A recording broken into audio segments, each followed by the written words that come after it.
lihat.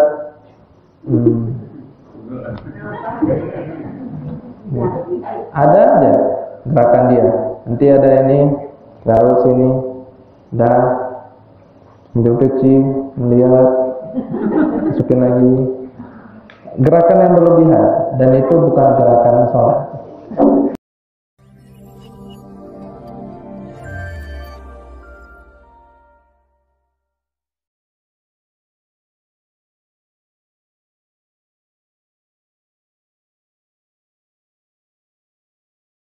Atau masuk melalui hal-hal yang tidak kita ucapkan bismillah, seperti misalkan kita makan, wah udah ada makanan langsung makan, dia bisa langsung makan dengan kita, dan dia bisa masuk ke dalam tubuh kita juga.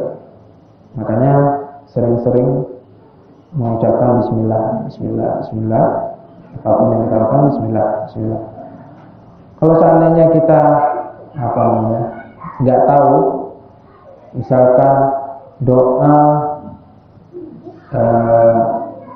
mengangkat sesuatu, ini mengangkat ini terus bawa ke tempatnya, ada doanya nggak ya? Oh, saya nggak tahu. Bismillah aja, Bismillah, udah angkat. Atau Bismillahirrahmanirrahim, Allahumma shalli ala sayyidina, udah angkat. Sudah menjadi keberkahan. Jadi pahalanya itu ditambah lagi. Nah, yang menguap ini kita usahakan untuk menutup secepatnya biar dia tidak masuk. Bagaimana kalau seandainya kita pakai masker? Apakah perlu ditutup? Ada dua kemungkinan. Jadi ketika kita menguap, otomatis posisi mulut kita itu akan terbuka, dan posisi masker itu juga akan terbuka sedikit demi sedikit. Kalau seandainya maskernya itu ketat, nggak terbuka, nggak perlu nutup juga bisa.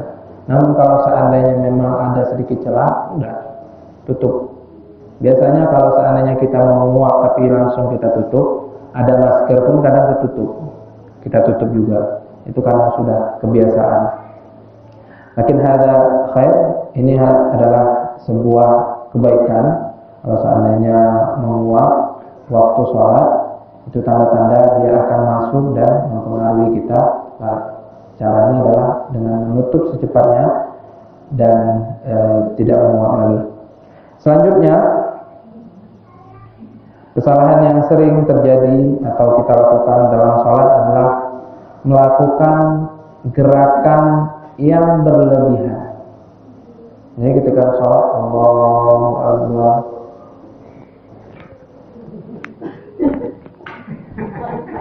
ada. Itu melakukan gerakan yang berlebihan, dan gerakan itu bukan gerakan sholat, dilarang. Iya, ada yang kayak gitu, dan saya sering menemukannya. Jadi sholat seakan-akan lihat,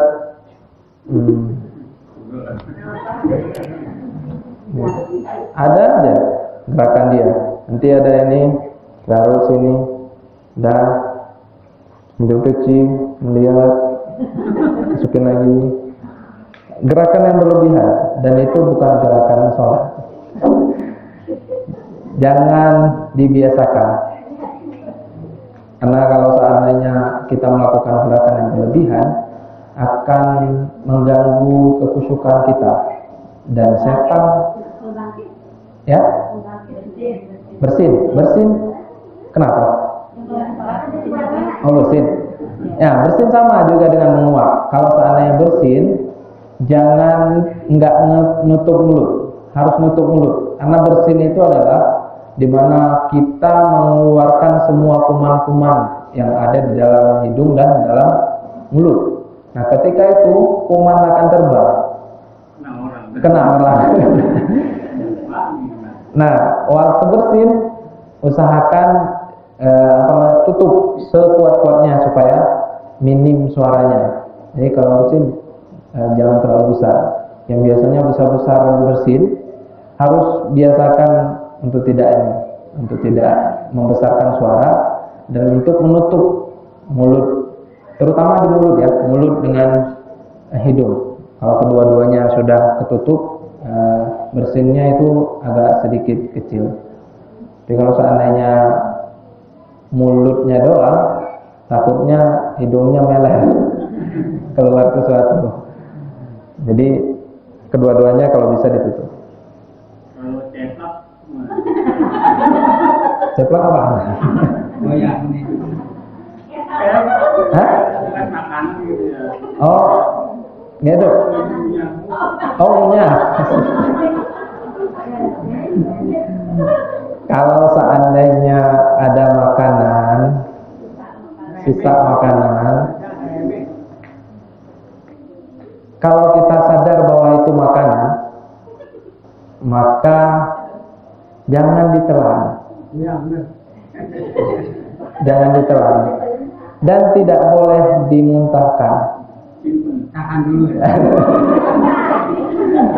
Maksudnya kalau seandainya kita sendiri atau berjamaah, kebetulan ini kita di pojok, kan bisa langsung satu butir nasi itu kan kerasa, langsung bisa kan? Namun itu nggak boleh. Itu dianggap meludah dan itu melakukan gerakan yang berlebihan juga. Bagaimana caranya? Caranya simpan, ditahan. Ya, nggak ada cara lain. Kalau seandainya kita buang, menghilangkan pahala kita atau bahkan membatalkan. Kalau seandainya kita nggak buang, kerasa di mana-mana. Gimana nih?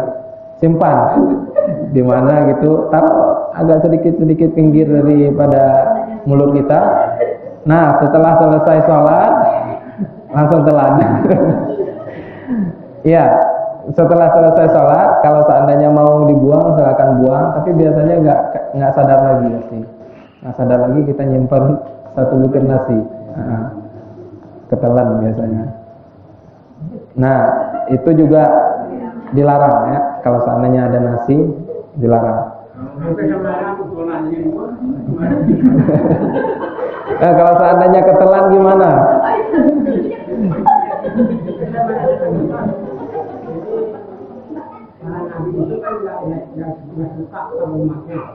Hah? Para nabi nggak suka. Para nabi nggak suka pada melihat umatnya. Melihat umatnya. Ya, jadi kalau sholat sunatnya nggak dipakai. Sholat qabliyah dan ba'diyah itu jarang dipakai. Nah itu nabi nggak senang. Riwayat nabi begitu. Katanya manrobuka adalah nabi paling kami orang yang tidak mengkaji sunatku maka bukan daripada umatku itu negatif. Gini, ketika kita sholat, kita sebagai manusia, kita biasanya nggak akan sempurna sholat kita. Apakah itu ingat sesuatu atau memang lupa sesuatu? Itu pasti ada. Bahkan ada sahabat yang dicoba oleh sahabat yang lain. Kalau seandainya kamu dapat atau kamu khusyuk, maka akan saya kasih sesuatu dari Nabi. Namun ketika akhir daripada rakaatnya itu, dia sudah senang bahwasanya wah saya mau dapat ini. Akhirnya gara-gara itu dia hilang khusyuknya. Artinya sekelas sahabat saja itu susah untuk mendapatkan kekhusyukan itu. Kita juga bisa, cuman harus kita latih. Makanya sehari itu 5 kali itu untuk melatih bagaimana bisa mencapai kekhusyukan itu. Dan ketika kita tidak atau kurang dalam sholat kita, penambalnya adalah sholat qobliyah dan sholat ba'diyah. Penambal daripada sholat yang kurang kita. Apakah kurang daripada gerakan atau kurang daripada rukun, maksudnya kurang daripada hal-hal yang lain sehingga tidak terlalu sempurna. Yang menyempurnakannya adalah sholat qabliyah dan ba'diyah. Makanya disunnahkan yang paling kuat sholat ba'diyah dan qabliyah. Lalu faman raghiba an sunnati ini mencakup hal yang umum. Barang siapa yang tidak suka dengan sunnahku, maka dia bukan umatku. Bukan hanya dalam sholat ini, tetapi dalam hal yang lain juga. Misalkan kita itu suka suka makan pakai tangan kiri, sedangkan Rasul mengatakan bahwa makan itu pakai tangan kanan. Enggak mau, saya maunya tangan kiri. Nah, itu bisa juga dimasukkan faman raghaba sunnati falaysa minni. Atau ada sahabat yang mengatakan bahwa Rasulullah itu amalannya terbaik, maka saya akan puasa seumur hidup, atau selama saya masih hidup saya akan puasa terus, puasa buka, seperti itu. Ada yang mengatakan bahwa Masya Allah, Rasulullah SAW sempurna, maka saya tidak akan nikah, nggak akan nikah saya akan beribadah terus sekuat tenaga, karena kalau menikah nanti pasti fokus saya untuk beribadah itu akan terbelah, akhirnya ibadah saya kurang. Dia berpikir seperti itu. Nah, Rasul mengatakan bahwa saya berpuasa, saya adalah orang yang paling baik di antara kalian. Saya berpuasa, saya sholat tahajud. Satu lagi, sholat tahajud. Ada sahabat yang mengatakan saya mau sholat tahajud semalam suntuk. Saya mau tahajud semalam suntuk. Ketiga-tiganya itu dibantah ya Rasulullah SAW. Kalian itu saya adalah Rasul dan sebaik-baik daripada kalian. Akan tetapi saya juga berpuasa, saya juga berbuka, saya juga salat tahajud, saya juga tidur, saya juga nikah dan mempunyai keturunan. Faman raghiba an sunnati. Nah, faman raghiba an sunnati artinya itu mencakup hal umum, bukan mencakup hal yang memang biasa-biasa seperti sholat, enggak, hal umum. Faman raghiba an sunnati falaysa minni. Barang siapa yang enggan akan sunnahku, maka dia bukan bagianku atau bukan dari umatku. Seperti itu. Jadi hadis itu umum, bukan cuma waktu sholat saja, tapi waktu yang lain juga bisa dipakai. Sudah? Kita lanjutkan? Oke, nanti aja terakhir. Mudah-mudahan nanti ada waktu yang terakhir. Selanjutnya, mendahului atau berbarengan atau terlalu lama setelah imam. Ini sudah saya saya paparkan sebelumnya. Mendahului, itu kita tahu mendahului daripada imam, atau bareng itu nggak boleh juga, berbarengan dengan imam. Jadi ketika imam sujud kita juga bareng-bareng, nggak boleh juga. Atau lama banget setelah imam, misalkan dia itu belum selesai bacaannya tapi imamnya itu terlalu cepat, atau memang kita sengaja pelankan bacaan kita sehingga agak sedikit terlambat. Jadi kalau seandainya sudah masuk ke gerakan kedua, misalkan gerakan pertama itu sujud, setelah itu bangun dari sujud, kita imam sudah bangun dari sujud, kita masih sujud, lalu imam sujud lagi, kita baru bangun, itu dua kata, nggak boleh, sudah melampaui dua. Maka kalau seandainya imam sudah bangun, langsung kita bangun, walaupun belum selesai. Ya, iya, tanggung jawabnya imam. Tanggung jawabnya memang semua imam. Cuman kalau seandainya kita bisa juga melakukannya, tapi terlalu cepat juga tidak baik. Itu bagi imam. Jadi jangan terlalu cepat juga, karena memang makmumnya juga ingin memperbanyak pahala di dalam bacaan sholatnya. Selanjutnya, aurat terbuka. Ini terutama yang perempuan. Kalau laki-laki biasanya agak sedikit terbuka itu apakah ketika pakaian misalkan pakai jeans yang robek-robek, atau memang pakai celana ponggol yang di bawah lutut, ponggol apa ya?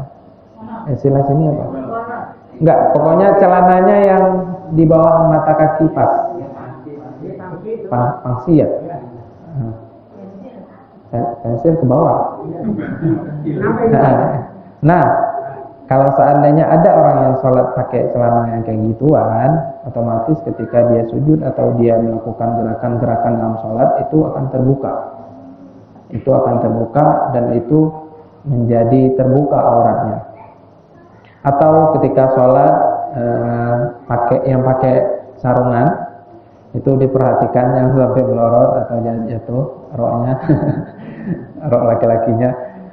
Jadi diperhatikan banget supaya nggak terbuka. Bagi perempuan, aurat perempuan yang sudah saya katakan sebelumnya bahwa kaki juga termasuk aurat. Ketika sujud atau ketika melakukan gerakan, kaki tidak boleh terlihat. Bagaimana caranya? Turunin sampai memang kaki itu nginjak apa namanya, bagian daripada mukena kita, seperti itu. Sehingga waktu kita melakukan gerakan-gerakan, kaki kita juga tidak terbuka yang bagi perempuan. Ma'asyiral muslimin, jamaah salat maghrib menjelang isya yang dirahmati Allah Subhanahu wa taala. Selanjutnya, tidak melakukan takbiratul ihram. Jadi kalau seandainya terlambat, misalkan nih ada satu orang yang memang terlambat, posisinya itu imam mau rukuk, dia langsung datang, langsung ngikutin tanpa melakukan takbir, dan itu salah. Takbiratul ihram, Allahu Akbar, baru kita intinya takbiratul ihram itu adalah kunci di mana kita masuk ke dalam sholat. Kalau seandainya kita tidak bisa masuk karena kita nggak membuka kuncinya, otomatis sholat kita juga seperti di luar sholat, seperti itu. Jadi takbiratul ihram itu adalah kunci daripada sholat. Kalau seandainya kita takbiratul ihram, berarti kuncinya sudah terbuka, kita tinggal menyempurnakan saja.